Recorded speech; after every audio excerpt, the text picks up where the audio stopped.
नमस्कार, मैं हूं मनोज वर्मा और आप देख रहे हैं अटेंशन। और अटेंशन में आज बात होगी कांग्रेस के कुनबे में मची कलह को लेकर। जी हाँ, क्या कांग्रेस अंतर कलह से जूझ रही है?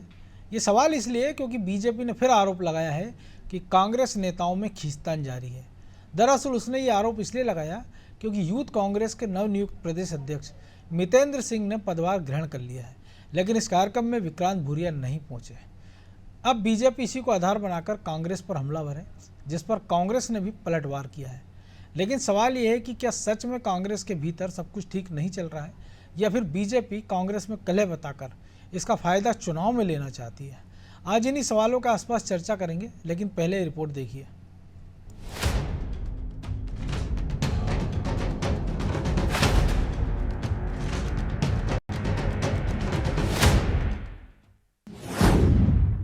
मितेंद्र ने ग्रहण किया पदभार, बीजेपी ने किया जोरदार वार।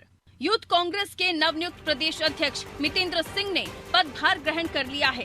ग्वालियर से एक सैकड़ा कारों के काफिले के साथ मितेंद्र भोपाल पहुंचे। प्रदेश कांग्रेस कार्यालय के परिसर में युवा कांग्रेस के नए प्रदेश अध्यक्ष मितेंद्र सिंह का पदभार ग्रहण कार्यक्रम हुआ, लेकिन इस कार्यक्रम में झाबुआ विधायक और पूर्व युवा कांग्रेस के प्रदेश अध्यक्ष डॉक्टर विक्रांत भूरिया नहीं पहुंचे, जिस पर अब सियासत गर्मा रही है। बीजेपी ने इसे कांग्रेस की कलह बताया है।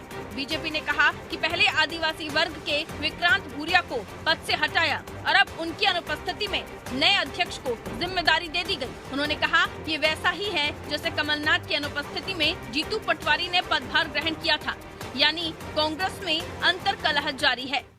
देखिए, सर्वप्रथम तो विक्रांत भूरिया को हटाया गया, उनसे त्याग पत्र मांगा गया, फिर उन्होंने त्याग पत्र दिया और तत्काल ही लगे बिल्कुल फटाफट नए अध्यक्ष को नियुक्त कर दिया और उस नियुक्ति में भी उनको नहीं बुलाया गया। ये बिल्कुल सही है।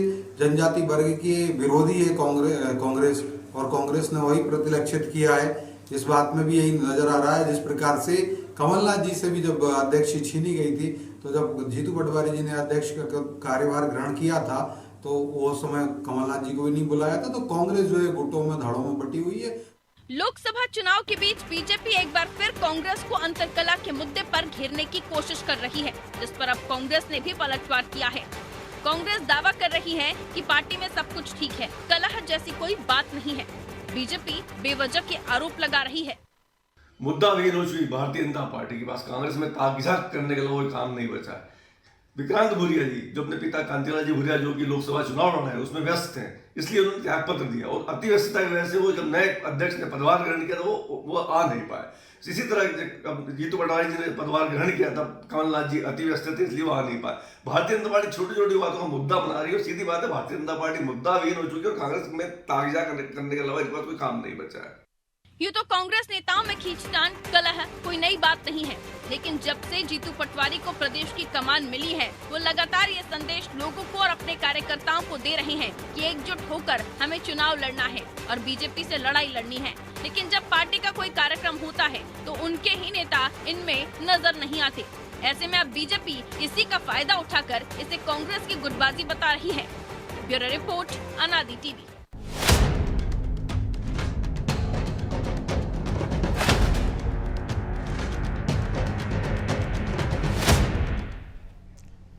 तो इसी मुद्दे पर चर्चा करने के लिए हमारे साथ जुड़ेंगे वरिष्ठ पत्रकार खिलावन चंद्राकर, हमारे सहयोगी प्रभु पटेरिया, ब्रजेश चौकते। तो सबसे पहले प्रभु जी आप ही के पास, कांग्रेस में कुनबे में कलह वैसे तो कोई खबर ही नहीं है, क्योंकि ये तो हम देखते हैं आदतन चीज़ें हैं और कोई नई बात नहीं। लेकिन कई बार होता है कि जब कोई बड़ा नेता किसी को पदभार सौंपता है तो एक सौजन्यता के नाते से कि कितनी कटुता हो कि अगर एक प्रदेश अध्यक्ष चार्ज ले ला नया तो दूसरा मौजूद रहता है।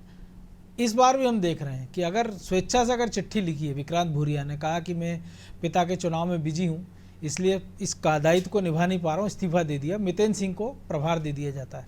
मितेंद्र सिंह भोपाल पहुँचते भी हैं, लेकिन हम देखते हैं कि विक्रांत भूरिया उससे नदारत रहते हैं।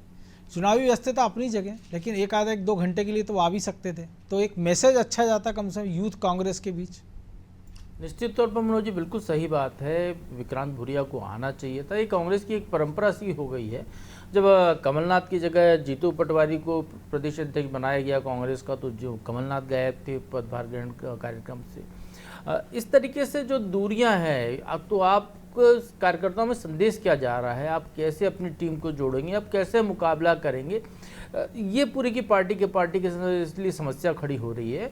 आप चाहे तो 2 घंटे के लिए आ सकते थे, आप चाहे तो और समय यहाँ दे सकते थे और बहुत सहजता से पदभार ग्रहण कराते उनको तो शायद ज़्यादा बेहतर होता। और विक्रांत भूरिया, बिल्कुल सही कहा आपने कि जो विक्रांत भूरिया ने जो चिट्ठी लिखी थी कि मैं पिता के चुनाव में व्यस्तता के कारण पदभार नहीं संभाल पा रहा हूं, तो इसलिए इस जिम्मेदारी से मुक्त होना चाहता हूं, तो निश्चित तौर पर वो चिट्ठी उनसे जो है दबाव प्रभाव में लिखवाई गई थी, उनको पद से हटाया जा रहा था।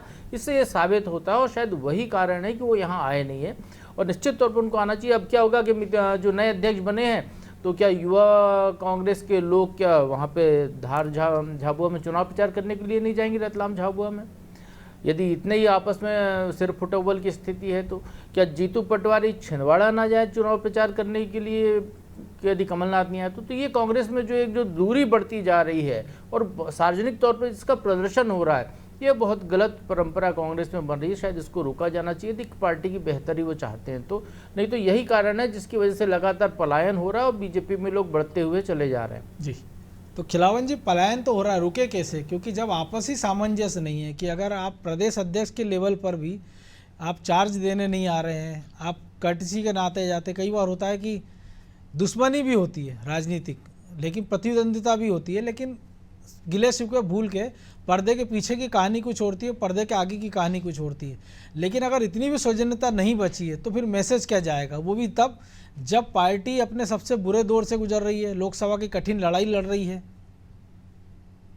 मनोज जी, निश्चित रूप से कांग्रेस बहुत कठिन दौर से गुजर रही है और पलायन जिस तरह से हो रहा है, मुझे लगता है पलायन रुकने वाली नहीं है, क्योंकि पलायन रोकने के लिए कांग्रेस के पास कोई स्पष्ट नीति नहीं है, कोई ऐसा आकर्षण नहीं है जिससे जो छोड़ के जा रहे हैं, पार्टी छोड़ के जा रहे हैं, उनको रोका जा सके, या जो जो जो संभावना है जिनकी, उनसे बातचीत करके भी उनको रोकने का प्रयास थोड़ा बहुत हुआ भी था, लेकिन सफलता नहीं मिल रही है। उसका मुख्य कारण ये है कि जो आकर्षण है, चाहे मोदी के नेतृत्व का आकर्षण हो, चाहे राम मंदिर के में प्राण प्रतिष्ठा के बाद जो स्थितियां बदली है, जो वातावरण बदला है, उसके कारण कांग्रेस के नेताओं में डर का जो भाव है, ये सब बातें हैं जिनके कारण जो है निश्चित रूप से पलायन रुकने वाला नहीं है। मुझे तो लगता है चुनाव के बाद भी, अभी तो चुनाव है, चुनाव में दल बदल होते रहता है, चुनाव के बाद भी दल बदल होते रहेगा लगता है। लेकिन जहां तक कांग्रेस के गुटबाजी का सवाल है, कांग्रेस में लंबे समय से गुटबाजी है, लेकिन वर्तमान में जब परिस्थितियां बहुत अनुकूल नहीं है और प्रतिकूल परिस्थितियां लगातार दिख रही है, तो मुझे लगता है कि कांग्रेस नेताओं को बहुत सोच समझ के कदम उठाना चाहिए और ऐसा कोई भी कृत्य नहीं करना चाहिए, ऐसा कोई भी कदम नहीं उठाना चाहिए जिससे भाजपा को हमला करने का मौका मिले। निश्चित रूप से नितिन सिंह के पदभार ग्रहण में, नए युवक कांग्रेस प्रदेश अध्यक्ष के पदभार ग्रहण में पुराने प्रदेश अध्यक्ष विक्रांत भूरिया को मौजूद रहना था और नहीं रहे मौजूद, इसीलिए जो है भाजपा को एक फिर से कांग्रेस पर तंज कसने का मौका। कई बार ऐसा होता, नहीं पहुंच पाते, तो आजकल तो सोशल मीडिया का जमाना है, एक वो ट्वीट कर देते एक्स पर कि भैया मेरी शुभकामनाएं हैं, मैं इन कारणों से भोपाल नहीं आ पाया हूं, लेकिन मेरी आपको शुभकामनाएं कि आपके नेतृत्व में यूथ कांग्रेस अच्छा प्रदर्शन करेगी। ये कर्टसी भी नहीं दिखाई गई, शायद इसीलिए चर्चा करने की बात निकली। प्रेस नोट जो जारी किया गया था कांग्रेस के तरफ से, पार्टी के तरफ से, उसमें विक्रांत भूरिया के मौजूदगी की बात कही गई थी कि वो मौजूद रहेंगे, बिल्कुल, लेकिन मौजूद नहीं रहे। उसका मुख्य कारण यही हो सकता है, मुझे लगता है कि एक तो जो है उसके पिताजी क्रांतिलाल भूरिया झाबुआ रतलाम से चुनाव लड़ रहे हैं और वो लगातार उसमें सक्रिय है, और जो इस्तीफा देने का कारण जो सामने आया था कथित रूप से, जो हम लोगों के सामने है, अंदरूनी बातें तो मुझे नहीं मालूम है, लेकिन जो मौजूदा परिस्थितियों में जो उनने इस्तीफा पत्र लिखा था उसमें स्पष्ट उल्लेख किया गया था कि मेरे पिताजी चुनाव लड़ रहे हैं इस क्षेत्र से, इसलिए मैं पूरे प्रदेश में समय नहीं दे पा रहा हूँ, यही बंद के रह गए हूँ, यही पूरी तरह से काम कर रहा हूँ। आपने देखा होगा कि अभी दिग्विजय सिंह जैसे हैं, दिग्विजय सिंह कहीं और दूसरी जगह चुनाव प्रचार करने नहीं जा पा रहे हैं, जब से उनको प्रत्याशी बनाने की, राजगढ़ से प्रत्याशी बनाने की घोषणा हुई है तब से। और इसी तरह आपने देखा होगा कि कमलनाथ के पुत्र लेकिन उन्होंने तो नकुलनाथ भोपाल में भी चुनाव उपस्थिति लड़ दर्ज रहे हैं। कराई है। जो प्रेस कॉन्फ्रेंस हुई थी कांग्रेस की, भले कमलनाथ नहीं आए थे लेकिन दिग्विजय सिंह भोपाल में रहे थे, प्रेस कॉन्फ्रेंस की थी देखिए उन्होंने। देखिए भोपाल से बहुत बेहतर नाता है दिग्विजय सिंह का, उनका निवास भी और पत्रकारों से भी उनके बहुत अच्छे मधुर संबंध है। इसलिए मुझे लगता है कि, और बहुत नजदीक भी है, राजगढ़ भोपाल से बहुत दूर नहीं है, ब्यावरा आप नजदीक है, उनका कार्य क्षेत्र शुरू हो लेकिन जाता है। कमलनाथ के पास तो हेलीकॉप्टर है ना, वो तो 1 घंटे में देखिए- राजगढ़ से नहीं आ पाएंगे, उससे पहले आ सकते थे वो खिलाफन निश्चित जी। रूप से लेकिन प्राथमिकताएं जब तय होती है तो मुझे लगता है कमलनाथ को प्राथमिकता अपने पुत्र को जिताने की लगती है। मुझे लगता है कांग्रेस के लिए काम करना उसके लिए प्राथमिकता नहीं बची है, ऐसा महसूस होता है। और इसी बात का फायदा भाजपा उठा रही है, इसीलिए भाजपा लगातार कई मुद्दों में तंग कस रही है। तो एक बार पहले भी भाजपा ने कमलनाथ की पूरे मध्य प्रदेश में अनुपस्थिति को लेकर के ये बात कांग्रेस के ऊपर तंज कसा था। और मुझे लगता है कि ये चुनाव में ये सब जो है चुनावी लाभ के लिए या चुनावी सगुफे के लिए ये सब जरूरी होता है। सभी तरह के हथकंडे अपनाए जाते हैं, उनमें से एक हथकंडा इस तरह के बयानबाजी भी है मुझे लगता है। और वो कांग्रेस की गुटबाजी को लगातार, लेकिन ये मौका भी तो कांग्रेस ही दे रही है ना, अगर बीजेपी तो दे नहीं रही। लेकिन ब्रजेश जी, जिन परिस्थितियों में विक्रांत भूरिया को अध्यक्ष बनाया गया था और जिन परिस्थितियों में हटाया गया, इस्तीफा लिखाया गया, तो ये बता रहा है कि दिग्विजय सिंह के जो समर्थक हैं वो धीरे धीरे अब निशाने पर आते जा रहे हैं, केंद्रीय आला कमान के निशाने पर आ रहे हों भले, या जीतू पटवारी के पे। देखिए मनोज जी, कुछ तस्वीरें हैं जो सब कुछ बयां कर देती हैं और कुछ घटनाक्रम भी ऐसा ही बयां करते हैं।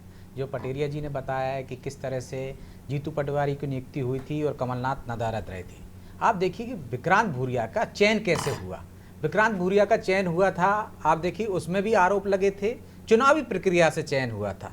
यदि आपको चुनावी प्रक्रिया से चयन आपने किया था तो प्रबल दावेदार तो आपका जो दूसरे नंबर का व्यक्ति रहा वो अध्यक्ष का प्रबल दावेदार होना चाहिए था, यदि चुनावी प्रक्रिया आपने मानी है।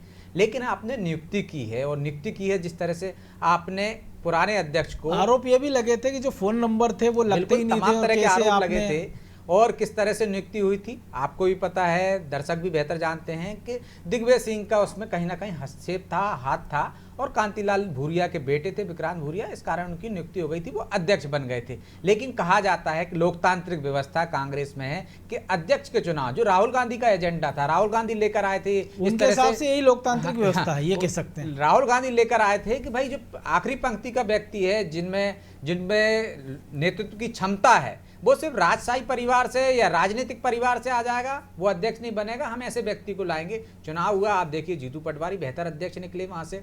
कुणाल चौधरी की बात कर लें हम, अब या विक्रांत भूरिया की बात कर लें। विक्रांत भूरिया इससे पहले विधानसभा का चुनाव हार गए थे, उनको आपने यूथ कांग्रेस का अध्यक्ष बनाया, दूसरी बार मैदान में उतरे, चुनाव जीत गए।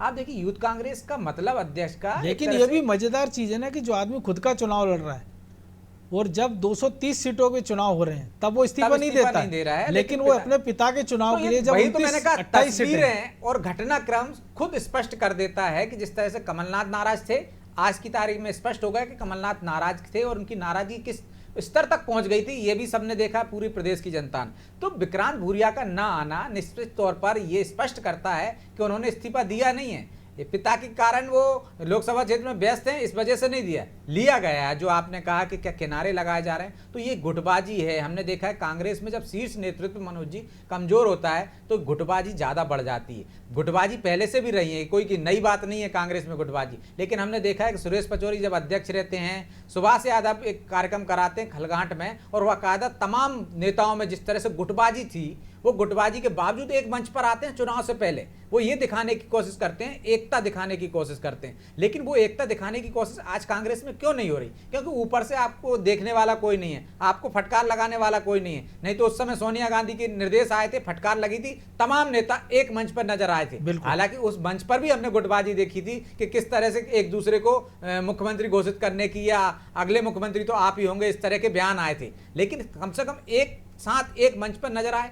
क्या विक्रांत भूरिया आज नजर नहीं आ रहे हैं? तो किसी ने पूछा उनसे कि क्यों नजर नहीं आ रहा है? प्रेस नोट में आप जारी कर देते हैं, क्योंकि इसकी वजह साफ है कि आपने उनको विश्वास में नहीं लिया, आपने एक तरफा कार्रवाई की, आपने सीधे सीधे प्रेशर डाला कि आप इस्तीफा दे दीजिए। तो नाराजगी इस तरह से निकल कर आती। यदि आप कमलनाथ की सहमति लेते जीतू पटवारी को अध्यक्ष बनाने में तो निश्चित तौर पर कमलनाथ वहाँ खुशी खुशी आते। लेकिन ये जो कांग्रेस में जो गुटबाजी बढ़ रही है और जो गुटबाजी नजर आने लगी है और जो बहुत ज़्यादा नजर अब आने लगी जीतू पटवारी के बाद, उसके पीछे कहीं ना कहीं बड़े नेताओं ने अपने हाथ पीछे कर लिए।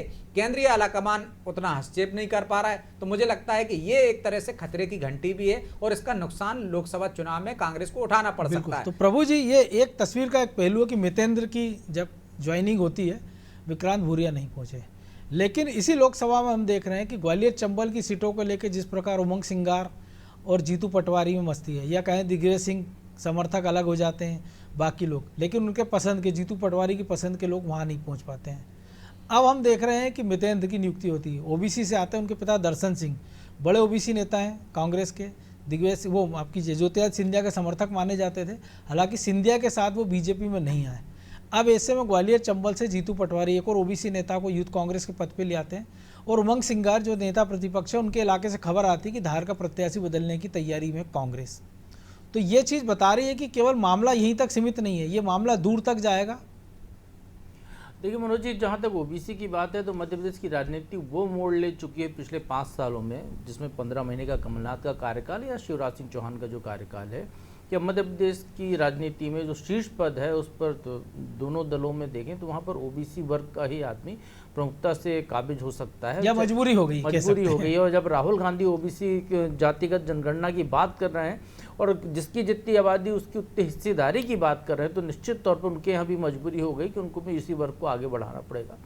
तो वो कोशिशें बिल्कुल वहाँ पर जारी हैं, चाहे कांग्रेस हो चाहे बीजेपी। तो ये तो चर्चा से ही अब इस विषय को हटा देना चाहिए मुझे लगता है, क्योंकि ये तो एक ये कहें कि एक तो जुआ हो गया जो कि मध्य प्रदेश को ढोते हुए चलना ही पड़ेगा। योग्यता के ऊपर जाति तरजीह हो गई है, तो वो जातिवाद तो यहाँ पर बना ही रहेगा राजनीतिक नियुक्तियों में या सरकार के स्तर पर नियुक्तियों में। लेकिन ये एक आदिवासी को हटा के अगर किसी स्वर्ण समाज के व्यक्ति को हटा के बनाया जाता तो शायद ये, लेकिन ये तो एक अलग ही मैसेज जा रहा है। हाँ, नारा जो मैंने बताया राहुल गांधी का नारा ही यही है, जिसकी जितनी आबादी उसकी उतनी हिस्सेदारी। जी, तो आबादी ओबीसी की ज्यादा है तो हिस्सेदारी भी बना दी। तो यहाँ पे युवा मोर्चा में भी वही पैमाना लागू होगा अलग अलग स्तर पर। लेकिन कांग्रेस के सारे शीर्ष पदों पर ओबीसी नेता रहेंगे। विक्रांत भूरिया की बात है ब्रजेश जी, तो विक्रांत भूरिया का जो कार्यकाल है वो विधानसभा चुनाव के समय ही समाप्त हो गया था कायदे से, लेकिन वो एक्सटेंडेड पीरियड उनका भी चल रहा था, जैसे कमलनाथ का चल रहा था, जैसे बीजेपी में हम कहें बीडी शर्मा का कार्यकाल या जेपी नड्डा का कार्यकाल खत्म हो गया था, आगे बढ़ा दिया गया। लेकिन प्रभु जी, इसी भोपाल में हमने जहीर अहमद को देखा कि वो कब अध्यक्ष बने थे। गंगा चरण तिवारी छिंदवाड़ा में 3 दशक तक कांग्रेस के जिला अध्यक्ष रहे। तो कांग्रेस में टेन्योर का तो कोई बात ही नहीं होती है कि 3 साल है 5 साल। जिला अध्यक्ष का भी उदाहरण है, वही तो जहीर अहमद उदाहरण है। नहीं, बार बार चुने गए जहीर अहमद, लेकिन हर बार चुने जाते रहे, उन्हीं को नियुक्त किया जाता रहा। अपनी अपनी चुनाव की परंपरा है राजनीतिक दलों की, तो उसका पालन अपने अपने हिसाब से करते हैं, अपनी ज़रूरतों के हिसाब से। तो निश्चित तौर पर यहाँ पर, लेकिन जो सवाल आपने उठाया उमंग सिंगार वाला कि धार का वो प्रत्याशी बदलने की बात हो रही है, तो निश्चित तौर पर ये गंभीर मसला है कि आपने एक ऐसा प्रत्याशी चुना जो 1 महीने में अपना चुनाव कार्यालय नहीं खोल पाया। तो ये कांग्रेस का जो है प्रत्याशी चयन का दिवालियापन को दर्शाता है कि नेता प्रतिपक्ष का क्षेत्र है जहां पर कि आप ज़्यादा सीटें जीते हैं विधानसभा के लिहाज से यदि देखते हैं बिल्कुल संसदीय क्षेत्र में, उसके बावजूद जिसको आपने कैंडिडेट बनाया वो 1 महीने तक तो आप जो है मैदान उतरने को ही तैयार नहीं है। अभी उसको तो समझ नहीं आ रहा होगा ना कि उसको निर्देश जीतू पटवारी से लेना कि उमंग सिंगार से लेना। ये जब ये कहें कि जब संक्रमण काल ये है, जब सत्ता हस्तांतरण होता है कि एक पीढ़ी परिवर्तन जो हो रहा है कांग्रेस में, ये उसका बहुत बड़ा दोष इसको कहना चाहिए वो है। और इसको आलाकमान चाहता तो एक झटके में इसको ख़त्म कर सकता था, लेकिन चूंकि ऊपर से कोई दबाव नहीं है, ऊपर वालों को कोई चिंता नहीं, तो इसलिए जो है यहाँ पर ये अस्तित्व का जो संघर्ष है पुरानी पीढ़ी और नई पीढ़ी के बीच में, तो ये जरूर दिखाई दे रहा है। उसी के कारण ये तमाम घटनाएं होती हुई दिखाई दे रही हैं। और निश्चित तौर पर जीतू पटवारी जिस हिसाब से काम कर रहे हैं, यदि इस लोकसभा चुनाव में कांग्रेस को थोड़ी बहुत भी सफलता मिलती है, अपेक्षित सफलता, पिछले बार तो 1 ही सीट जीते थे, इस बार यदि 1 से ज़्यादा सीट यदि वो जीत सकते हैं या जीत लें या कहीं पर वो जो हार का अंतर था जो पिछले बार लाखों का 5 लाख 3 लाख 2.5 लाख, उस अंतर को पाट लें तो हो सकता है कि जीतू पटवारी उस स्थिति पर पार पा लेंगे जो अभी संक्रमण काल कांग्रेस के अंदर दिखाई दे रहा है कि दिग्विजय सिंह, कमलनाथ जैसे बड़े नेता जिस तरीके से वो अपनी चला रहे हैं या उनके समर्थकों को लेकर हो रहा है। क्योंकि आप देखिए भारतीय जनता पार्टी से यदि हम तुलना करेंगे तो भारतीय जनता पार्टी में पीढ़ी परिवर्तन एक झटके में नहीं होता है। वहाँ का एक परंपरागत ढंग से धीरे धीरे उसको अपनाया जाता है कि आप जब नई टीम बनती है कोई भी, तो उसमें पुरानों के साथ नए को इंडक्ट करना शुरू कर दिया जाता है। तो उस तरीके से वहाँ पे व्यक्ति को तैयार करने की एक प्रक्रिया होती है, उस व्यक्ति को तैयार करा जाता है, ग्रूमिंग होती है, उसको फिर बाद में आगे बढ़ाया जाता है। तो धीरे बाद में हमको लगता है कि अरे प्रदेश स्तर पर जो नेतृत्व था वो तो बदल गया, पीढ़ी परिवर्तन हो गया, लेकिन वो पीढ़ी परिवर्तन वहीं पर नहीं हुआ है। क्योंकि वी डी शर्मा यदि आए हैं तो उनको पहले प्रदेश महामंत्री बनाया गया, वहाँ नीचे वो तो मंडल स्तर तक जमावट की गई। बिल्कुल बिल्कुल, तो नीचे से ऊपर तक पूरा बीजेपी में इस तरीके से तैयारी होती है। कांग्रेस में वैसी कोई परंपरा नहीं है, उनने भी एक झटके में पीढ़ी परिवर्तन कर दिया और उसका ये जो नुकसान उस पार्टी को होता हुआ दिखाई दे रहा है। तो खिलावन जी, नुकसान तो और पीढ़ी परिवर्तन कांग्रेस में संभव नहीं झटके से, क्योंकि हमने दिल्ली में भी देखा है कि जब अशोक गहलोत की चिरोरी करते हैं, वो आंख दिखा देते हैं कि नहीं मुख्यमंत्री पद नहीं छोड़ूंगा, राष्ट्रीय अध्यक्ष नहीं बनना चाह रहे थे कांग्रेस के, मजबूरी में मल्लिकार्जुन खड़गे को बनाया जाता है। तो यहाँ भी अगर वो वरिष्ठ नेताओं से अगर सलाह मशवरा करते तो शायद अब भी शायद कमलनाथ ही अध्यक्ष चल रहे होते या विक्रांत भूरिया ही चल रहे होते यूथ कांग्रेस में। देखिए मनोज जी, अब कांग्रेस में ऐसी परिस्थितियां नहीं रही है कि वरिष्ठ नेताओं से विचार विमर्श करने के बाद जो है कोई भी निर्णय लिया जाए। आपने कई निर्णय देखे होंगे, राजनीति में आजकल कई निर्णय ऐसे हो रहे हैं खासतौर पर कांग्रेस के द्वारा जिसमें अप्रत्याशित रूप से होता है। जैसे कांतिलाल, जैसे विक्रांत भूरिया का इस्तीफा ही मान लीजिए, 2 दिन तक कोई पता ही नहीं था, जब तक उसका त्याग पत्र सामने आया तभी पता चला कि कोई सब कुछ ठीक नहीं है कांग्रेस में और युवक कांग्रेस में सब कुछ ठीक नहीं है ये बात। और उसके इस्तीफा पत्र सामने आने के 3-4 घंटे बाद तो नए अध्यक्ष की नियुक्ति कर दी गई थी। तो क्या इस दौरान वरिष्ठ लोगों से चर्चा की गई होगी? संभव नहीं है, मुझे तो नहीं लगता कि कोई चर्चा की होगी।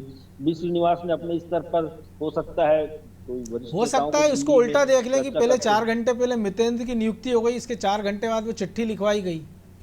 ऐसा भी हो सकता है, ऐसा भी हो सकता है। राजनीति में सब कुछ जायज है, लेकिन मुझे लगता है कि जिस तरह से आज जिन परिस्थितियों में कांग्रेस चुनाव लड़ रही है और जिस तरह से आपने धार का उदाहरण दिया, धार में प्रत्याशी बदलने की बात, महीना 1.25 महीना हो गया उसको प्रत्याशी घोषित किए, अभी तक उसने कोई चुनाव प्रचार प्रारंभ नहीं किया। तो ये कांग्रेस के लिए बहुत ही ऋणात्मक बिंदु है। और खजुराहो से तो ठीक स्थिति है, मतलब उसको कह सकते हैं।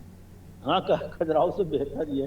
खजुराहो में तो कांग्रेस ने सपा को दे दिया और सपा के प्रत्याशी, सपा ने भाजपा को दे दिया। अब वी डी शर्मा साइकिल चला के जो है बीजेपी के कमल के लिए वोट मांग रहे हैं। ये सही कहा प्रभु जी ने कि अब वो वी डी शर्मा साइकिल चला के कमल के लिए फूल मांग रहे हैं, वोट मांग रहे हैं। कई चुनाव क्षेत्र ऐसे हैं जहां अभी भी पर्याप्त रूप से प्रसार शुरू नहीं की गई है कांग्रेस के द्वारा। एक तो प्रत्याशी घोषित करने में विलंब किया गया, इस कारण से कुछ बातें हुई, और अब जब प्रत्याशी घोषित कर दिया गया है तो वो दाएं बाएं ही ताक रहे हैं, देख रहे हैं, तो तैयारियां शुरू नहीं कर पा रहे हैं।